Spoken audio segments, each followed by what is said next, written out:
ಅವ್ರು ಹೇಳಿದ್ದಾರೆ. ಅದಕ್ಕೆ ಸಂಬಂಧಪಟ್ಟಂಗೆ ನಿಮ್ಮಲ್ಲಿ ಕೈ ಮುಗಿದು ಕೇಳ್ಕೊಳ್ತೀನಿ. ನನ್ನ ಮೇಲಾಗಿರೋ ಅತ್ಯಾಚಾರನ ಸಿಬಿಐ ಕೊಡೋದಕ್ಕೆ ಅಂತ ನಾನು ಇವತ್ತು ಅಧಿಕಾರ ಇದೆ ಸರ್ಕಾರಕ್ಕೆ ಸಿಬಿಐ ಕೊಡೋದಕ್ಕೆ. ಯಾರು ಮಾಡಿದ್ರು ಸರಿ, ನಾನು ತಪ್ಪು ಮಾಡಿದಿನ ಗಲ್ಗಾಕ್ರಿ, ಸಿಬಿಐ ಕೊಟ್ಬಿಟ್ಟು ಎನ್ಕ್ವೈರಿ ಮಾಡಿಸಿ. ಒಂದಂತೂ ಹೇಳ್ತೀನಿ, ಮುಂದಿನ ದಿನದಲ್ಲಿ ಎಲ್ಲಾ ಶಾಸಕರಿಗೂ ಹೇಳ್ತೀನಿ, ನಮ್ಮ ಜೀವನ ಹಾಳು ಮಾಡೋದಕ್ಕೆ ಎಷ್ಟು ಬೇಕು ಅಷ್ಟು ನಡೀತಾ ಇದೆ.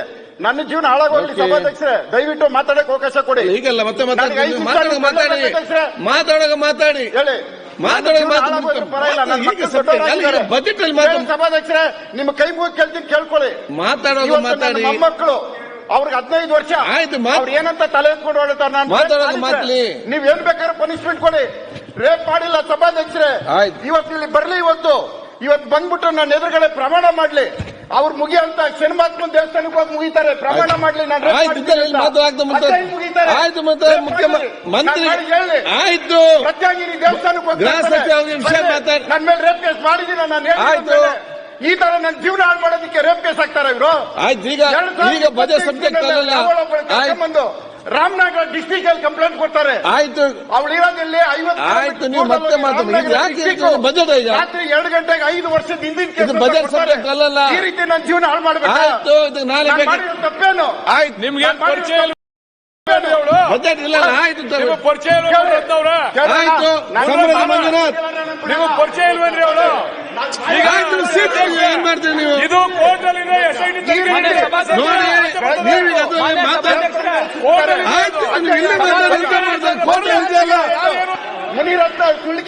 ಆಯ್ತು ತನಿಖೆ ನಡೀತಾ. ಇಲ್ಲಿ ಯಾಕೆ ಇಲ್ಲೇ ಸಭೆ ತೆಗಿಬೇಡಿ. ಬಜೆಟ್ ಬಗ್ಗೆ ಮಾತಾಡ್ತೀವಿ. ಯಾಕೆ ಮಾತಾಡ್ತೀವಿ?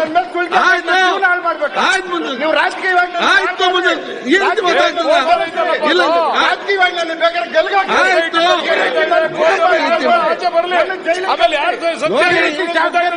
ಆಯ್ತು ನೋಡಿ ಮಾತಾಡೋದು ಸರಿಯಲ್ಲ. ಮತ್ತೆ ಹೇಳ್ತಾನೆ ಬಜೆಟ್ ನಲ್ಲಿ ಇದನ್ನು ಈಗ ಮಾತಾಡ್ದಲ್ಲ ನೀವು. ಬಜೆಟ್ ಅಲ್ಲಿ ಯಾಕೆ ಪರ್ಸನಲ್ ವಿಷಯ ಮಾಡಿ ಮಾತಾಡ್ತೇನೆ ನಾವು ನೋಡಿ. ಆ ರೀತಿ ಮಾತಾಡಿ ಬಜೆಟ್ ಬಗ್ಗೆ ಮಾತಾಡ್ರಿ. ಏನು ಮಾತಾಡ್ತಾರೆ ಸಮಾಧಿ ಮಂಜುನಾಥ್ ಕಟೇರಿ ಮಾಡಿ ರಮೇಶ್ ಜಾರಕಿಹೊಳಿ ಜೀವನ ಮಾತಾಡಿ. ರೇವಣ್ಣನ ಮನೆ ನೋಡಿ ಏನ್ ಬೇಕಾದ್ರೂ ಮಾತಾಡಿ. ಏನ್ ಮಾತಾಡ್ತೀರಿ?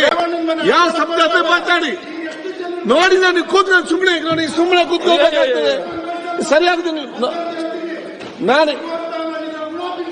ಆಯ್ತು ಈಗ ಇದನ್ನು ಈಗ ಆಯ್ತು ನಿಲ್ಲಿಸಿ. ಈಗ ಆಯ್ತು ಈಗ ನೋಡಿ ಮತ್ತೆ ಮಾತಾಡ್ಬೇಕು. ಆಯ್ತು ಇಲ್ಲಿ ಹಾಕಿದ್ರೆ ಹೇಳ್ತೇನೆ. ಈಗ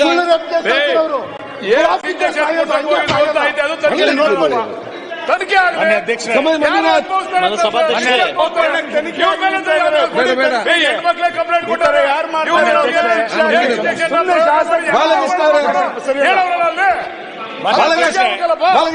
ಮಾನ್ಯ ಅಧ್ಯಕ್ಷರೇ ಮಾನ್ಯ ಅಧ್ಯಕ್ಷರೇ ಇಲ್ಲ ಯಾರು ನೀವು ಎದ್ದು ಮಾತಾಡ್ತೀರಿ. ಯಾರು ಕೊಡ್ತಾರೆ ಅವಕಾಶ? ಅವ್ರಿಗೆ ಬೇಕಾ ಅವ್ರು ಮಾತಾಡ್ತಾರೆ, ನಿಮ್ಗೆ ಬೇಕಾಗ ನೀವು ಮಾತಾಡ್ತೀರಿ, ಇವರಿಗೆ ಬೇಕಾದ ಇವರೇ ಮಾತಾಡ್ತಾರೆ. ಅವ್ರು ಸರಿಯಾಗ್ತದೆ, ಎಲ್ಲ ಕಡೆ ಸರಿಯಾಗ್ತದೆ. ಈಗ ಇದೇ ಸಬ್ಜೆಕ್ಟ್ ಬೇಡ ರಿಪ್ಲೈ ಮಾಡುವಾಗ ನಲ್ಲಿ ಚರ್ಚೆ ಆಗಬೇಕಾದ್ರೆ ನಾನು ಈ ವಿಷಯವನ್ನು ಪ್ರಸ್ತಾಪ ಮಾಡಿದ್ದೆ. ಈಗ ಒಬ್ರು ಜವಾಬ್ದಾರಿಯುತವಾದಂತಹ ಸಚಿವರು ಅಸೆಂಬ್ಲಿಯಲ್ಲಿ ಈ ವಿಷಯವನ್ನ ಪ್ರಸ್ತಾಪ ಮಾಡಿದ್ದಾರೆ. ಯಾರೋ ಸಾಮಾನ್ಯ ಸದಸ್ಯ ಅಲ್ಲ, ಒಬ್ಬ ಹಿರಿಯ ಸದಸ್ಯರು ಇದನ್ನ ಪ್ರಸ್ತಾಪ ಮಾಡಿದ್ದಾರೆ. ಸಚಿವರೊಬ್ಬರು ಪ್ರಸ್ತಾಪ ಮಾಡಿದ್ದಾರೆ. ಇದನ್ನ ಈ ಸದನ ಯಾವುದೇ ರಾಜಕೀಯ ಪಕ್ಷದ ಭೇದ ಭಾವ ಇಲ್ಲದಂತೆ ಇದನ್ನ ಅತ್ಯಂತ ಉಗ್ರ ಶಬ್ದಗಳಲ್ಲಿ ಇದನ್ನ ಖಂಡಿಸ್ತವೆ.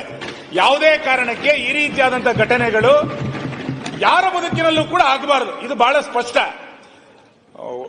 ವಿರೋಧಗಳು, ವೈಷಮ್ಯಗಳು ಸಿದ್ಧಾಂತದ ಅಡಿನಲ್ಲಿ ನಡೀಲಿ. ಒಂದು ನಿಮಿಷ ಸರ್, ಸಿದ್ಧಾಂತದ ಅಡಿನಲ್ಲಿ ನಡೀಲಿ. ಕಾರ್ಯಕ್ರಮಗಳ ಮುಖಾಂತರ ಪ್ರತಿಸ್ಪರ್ಧಿಯನ್ನು ಸೋಲಿಸುವಂತ ಪ್ರಯತ್ನಗಳು ನಡೀಲಿ. ಯೋಜನೆಗಳ ಮುಖಾಂತರ ಪ್ರತಿಸ್ಪರ್ಧಿಯನ್ನ ಸೋಲಿಸುವಂತ ಪ್ರಕರಣಗಳು ನಡೀಲಿ. ಹನಿ ಟ್ರಾಪ್ ಮುಖಾಂತರ ಇನ್ನೊಬ್ಬನನ್ನ ನೀವು ಕಟ್ಟಿ ಹಾಕುವಂತ ಪ್ರಯತ್ನ, ಒಬ್ಬರ ಒಳಗೆ ಇನ್ನೊಬ್ಬರೊಳಗೆ ಏನಾರ ಪ್ರಭಾವಿಗಳಿದ್ದಾರೆ ಒಬ್ರು ಸಚಿವರು ಹೇಳಿದ್ದಾರೆ. ಸುಮ್ಮನೆ ಕುತ್ಕೊಳ್ಳಿಕ್ಕೆ ಆಗಲ್ಲ ಅಂತ ಹೇಳಿದ್ದಾರೆ ಮಾನ್ಯ ಅಧ್ಯಕ್ಷರೇ. 48 ಜನ ಇದರಲ್ಲಿ ಟೀಮ್ 48 ಜನರ ಮೇಲೆ ಆಗಿದೆ ಅಂತ ಹೇಳಿದ್ರು. ಗೃಹ ಸಚಿವರಿಗೆ ಪತ್ರ ಮುಖೇನ ಕೊಡ್ತೀವಿ ಅಂತ ಹೇಳಿದ್ದಾರೆ. ಗೃಹ ಸಚಿವರು ದಯಮಾಡಿ ಇಲ್ಲೇ ಉತ್ತರ ಕೊಡಬೇಕು ನೀವು. ಯಾಕೆ ಅಂತಂದ್ರೆ ನಿಮ್ಮ ಜಿಲ್ಲೆಯ ಸಚಿವರದೇ ಈ ಪರಿಸ್ಥಿತಿ ಆದ್ರೆ ಇನ್ನು ಕರ್ನಾಟಕದ ಜನರ ಪರಿಸ್ಥಿತಿ ಏನು? ಯಾರು ಇದರಿಂದ ಕೈವಾಡ ಇದ್ದಾರೆ? ಅಷ್ಟು ದೊಡ್ಡ ಸಚಿವರು ಯಾರು ಇದರ ಹನಿ ಟ್ರ್ಯಾಪ್ ಅನ್ನು ಮಾಡ್ತಾ ಇದ್ದಾರೆ? ಇದಕ್ಕೆ ಸರ್ಕಾರನೇ ಇದಕ್ಕೆ ಬೆಂಬಲವಾಗಿ ನಿಂತಿದ್ಯಾ ಅಥವಾ ಯಾರು ಒಬ್ಬ ವ್ಯಕ್ತಿ ಮಾತ್ರ ಬೆಂಬಲವಾಗಿ ನಿಂತಿದ್ಯಾ? ರಾಜಕಾರಣಕ್ಕೋಸ್ಕರ ಏನ್ ಬೇಕಾದ್ರೂ ಯಾವ ಕಾರಣಕ್ಕೂ ಸಹಿಸ್ಲಿಕ್ಕಾಗಲ್ಲ. ನಾಳೆ ಎಲ್ಲರ ಮೇಲೂ ಬರ್ಬೋದು ಮಾನ್ಯ ಅಧ್ಯಕ್ಷರೇ. ಇದು ಗೌರವದ ಪ್ರಶ್ನೆ, ಇದು ರಾಜಕಾರಣ ಅಲ್ಲ. ಇದರಲ್ಲಿ ಇದು ಗೌರವದ ಪ್ರಶ್ನೆ. ರಾಜಣ್ಣ ಅತ್ಯಂತ ಭಾವನಾತ್ಮಕವಾಗಿ ಮಾತಾಡಿದ್ರು. ರಾಜಣ್ಣನ ಪರ ಯಾರ ಜೀವನದಲ್ಲಿ ಈ ತರ ಆದ್ರೂ ಕೂಡ ಅವ್ರ ಫಲವಾಗಿ ನಾವೆಲ್ಲರೂ ಕೂಡ ನಿಲ್ಲಬೇಕು. ಹೆಂಗ್ ನಡೆಸ್ತಾರೆ ಹಿಂಗೆಲ್ಲರೂ ಕೂಡ ಅನಿಟ್ರ್ಯಾಪ್ ಅಂತಂದ್ರೆ? ಆಯ್ತು, ನೀವು ವಿರೋಧಿಗಳನ್ನ ನಾವು ಹೇಳ್ತೀವಿ, ಈಗ ನಿಮ್ ಗ್ಯಾರಂಟಿ ಸರಿ ಇಲ್ಲ, ನಾನು ವಿರೋಧ ಮಾಡ್ತೀನಿ. ಅನಿಟ್ರ್ಯಾಪ್ ಮುಖಾಂತರ ಮಾಡೋಬ್ಬರು ಕಟ್ಟಿ ಹಾಕ್ತೀನಿ ಅಂತಂದ್ರೆ ಏನ್ ನಡೆಸಿದ್ರಿ ನೀವು? ದಯಮಾಡಿ ಗೃಹ ಸಚಿವರು ಇದನ್ನ ತಡ ಮಾಡ್ಲಿಕ್ಕಿಲ್ಲ. ನೀವು ನನ್ನ 10 ಗಂಟೆ ತನಕ ನಡೆಸಿರಿ, ಇವತ್ತು 11 ಗಂಟೆ ತನಕ ಸದನ ನಡೆಸಿ ತೊಂದರೆ ಇಲ್ಲ. ದಯಮಾಡಿ ಗೃಹ ಸಚಿವರು ಉತ್ತರ ಕೊಡಿ. ಈ ರೀತಿ ರಾಜ್ಯದಲ್ಲಿ ಒಂದು ಘಟನೆ ನಡೆದಾಗ ನಾಳೆ ನೋಡೋಣ ಇವತ್ತು ನೋಡೋಣ ಅಂತ ಹೇಳಿ ಆಗಲ್ಲ. ಸದನ ನಡೀತಾ ಇದೆ, ರಾತ್ರಿ 12 ಗಂಟೆ ತನಕ ಸದನ ನಡೆಸಿ. ಗೃಹ ಸಚಿವರು ಹೇಳ್ತಾ ಇಲ್ಲಿದ್ದಾರೆ, ಉತ್ತರ ಕೊಡಿ. 48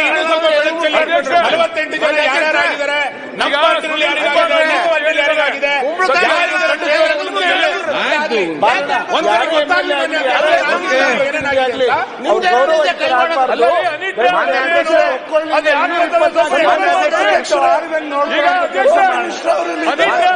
ಏನು ಅದು ಯಾರಿದ? ಆಯ್ತು, ಈಗ ಬಜೆಟ್ ಮುಗಿಸ್ತೀವಲ್ಲ, ಯಾರಿಗೋಸ್ಕರ ಗೃಹ ಸಚಿವ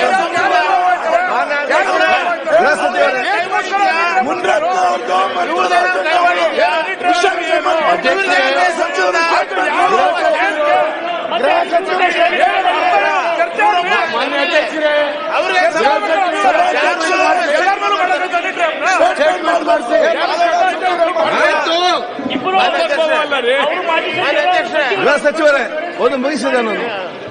ಈಗ ಆಯ್ತು, ಕ್ಷಮೆ ಕೊಡ್ತಾರೆ.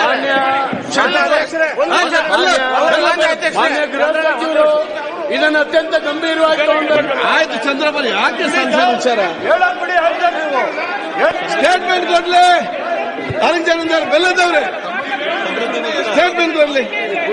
ಸನ್ಮಾನ್ಯ ಸಭಾಧ್ಯಕ್ಷರೇ,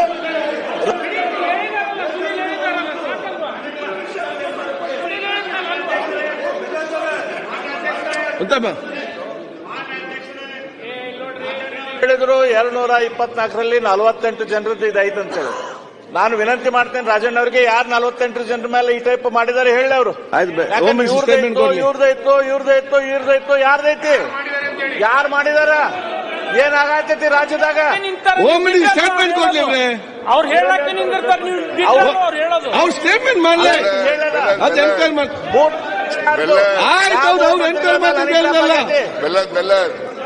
ಬರೀ ನಮ್ಮ ರಾಜ್ಯದವರೇ ಅಲ್ಲ, ಆಯ್ತು ಅವ್ರು ಕೂತ್ಕೊಳ್ಳ. ಬರೀ ನಮ್ಮ ರಾಜ್ಯದವರೇ ಅಲ್ಲ, ರಾಜನ್ ಅವರೇ ಬರೀ ನಮ್ಮ ರಾಜ್ಯದವರೇ ಅಲ್ಲ, ಕೇಂದ್ರದಲ್ಲಿರ್ತಕ್ಕಂಥ ಎಲ್ಲಾ ಪಕ್ಷದ ಮುಖಂಡರು ಇದಾವೆ. ಓಕೆ, ಅದಕ್ಕೆ ತನಿಖೆ ಆಗ್ಲಿ ಅಂತ ಹೇಳೋದು ನಾನು. ಮಾಡೀಗ ಈಗ ಗೃಹ ಸಚಿವ ಸ್ಟೇಟ್ಮೆಂಟ್ ಕೊಡ್ತಾರೆ, ಮತ್ತೆ ಚರ್ಚೆ ಅಂತ ಬೇಡ, ಮತ್ತೆ ಬಜೆಟ್ ಸಮಯ ಮಾತಾಡಿ. ಆಯ್ತಾಯ್ತು. ಮಾನ್ಯ ಅಧ್ಯಕ್ಷರೇ, ಬಸವರಾಜ ಯತ್ನಾಳ್ರವರು ಬಹಳ ಗಂಭೀರವಾದಂಥ ಪ್ರಶ್ನೆಯನ್ನ ಎತ್ತಿದ್ದಾರೆ. ಮಾನ್ಯ ಸುನಿಲ್ ಕುಮಾರ್ ಅವರು ಮತ್ತು ಮುನಿರತ್ನ ಅವರು ಕೂಡ ಬಹಳ ಆವೇಶಭರಿತವಾಗಿ ಮುನಿರತ್ನ ಅವರು ಮಾತನಾಡಿದ್ದಾರೆ. ಇದು ಬಹುಶಃ ಈ ಸದನದ ಪ್ರತಿಯೊಬ್ಬ ಸದಸ್ಯನ ಪ್ರಶ್ನೆ. ಒಬ್ಬರಿಗಾಯ್ತು ಇಬ್ಬರಿಗಾಯ್ತು ಅನ್ನೋದು ಬರೋದಕ್ಕಿಂತ ಹೆಚ್ಚಾಗಿ ಇದಕ್ಕೆ ಒಂದು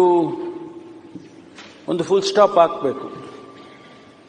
ಯಾಕೆಂದ್ರೆ ಕರ್ನಾಟಕದ ವಿಧಾನ ಮಂಡಳ ಏನಿದೆ, ಇಡೀ ದೇಶದಲ್ಲಿ ಬಹಳ ಗೌರವವನ್ನು ಸಂಪಾದನೆ ಮಾಡಿರ್ತಕ್ಕಂಥದ್ದು. ಈ ಸದನದ ಸದಸ್ಯರು ಬಹಳ, ನಮ್ಮ ತಂದೆಯವರು ಕೂಡ 52ರಲ್ಲಿ ಮೇಲ್ಮನೆಯ ಸದಸ್ಯರಾಗಿದ್ದರು. ಬಹಳ ದೊಡ್ಡ ದೊಡ್ಡ ವ್ಯಕ್ತಿಗಳು ಈ ಸದನದಲ್ಲಿ ಸದಸ್ಯರಾಗಿ ಅವರ ಕುರುಹುಗಳನ್ನು ಈ ರಾಜ್ಯದಲ್ಲಿ ಬಿಟ್ಟೋಗಿದ್ದಾರೆ, ಅವರ ಆದರ್ಶಗಳನ್ನು ಬಿಟ್ಟೋಗಿದ್ದಾರೆ. ಅಂತಹ ಸಂದರ್ಭದಲ್ಲಿ ಈ ಸದನದ ಗೌರವವನ್ನು ಕಾಪಾಡಬೇಕಾದ್ರೆ, ಸದನದ ಮರ್ಯಾದೆಯನ್ನು ಕಾಪಾಡಬೇಕಾದ್ರೆ, ಸದಸ್ಯರ ಮರ್ಯಾದೆಯನ್ನು ಕಾಪಾಡಬೇಕಾದ್ರೆ ಬಹುಶಃ ಇದಕ್ಕೆಲ್ಲೋ ಒಂದು ಕಡೆ ಇತಿಶ್ರೀ ಆಗಬೇಕು. ಇಲ್ಲದೆ ಹೋದ್ರೆ ಇದನ್ನು ಹೀಗೆ ನಡೆಸ್ಕೊಂಡು ಹೋದ್ರೆ ಬಹುಶಃ ಬಹಳಷ್ಟು ಜನರಿಗೆ ಅವರವರ ಮರ್ಯಾದೆಯ ಪ್ರಶ್ನೆ. ಹಾಗಾಗಿ ನಾನು ಮಾನ್ಯ ರಾಜಣ್ಣನವರು ಏನು ಪ್ರಸ್ತಾಪ ಮಾಡಿದ್ದಾರೆ, ಅವರು ನನಗೆ ಒಂದು ಮನವಿಯನ್ನ ಕೊಡ್ತೇನೆ ಅಂತ ಹೇಳಿದ್ದಾರೆ. ಆ ಆಧಾರದ ಮೇಲೆ ನಾನು ಒಂದು ಉನ್ನತ ಮಟ್ಟದ ತನಿಖೆಯನ್ನ ಆದೇಶ ಮಾಡ್ತೇನೆ ಮಾನ್ಯ ಸಭಾಪತಿಗಳೇ. ಇದು ಗೊತ್ತಾಗಲಿ, ಇದು ಯಾವ ರೀತಿ ಇದು ಸತ್ಯಾಸತ್ಯತೆಯನ್ನ ನಾವು ತಿಳ್ಕೋಬೇಕಾಗ್ತದೆ. ಹಾಗಾಗಿ ಇದು ಗೊತ್ತಾಗ್ಲಿ ಅಂತ ಹೇಳಿ ನಾನು ಒಂದು ಉನ್ನತ ಮಟ್ಟದ ತನಿಖೆಯನ್ನ ಆದೇಶ ಮಾಡ್ತೇನೆ.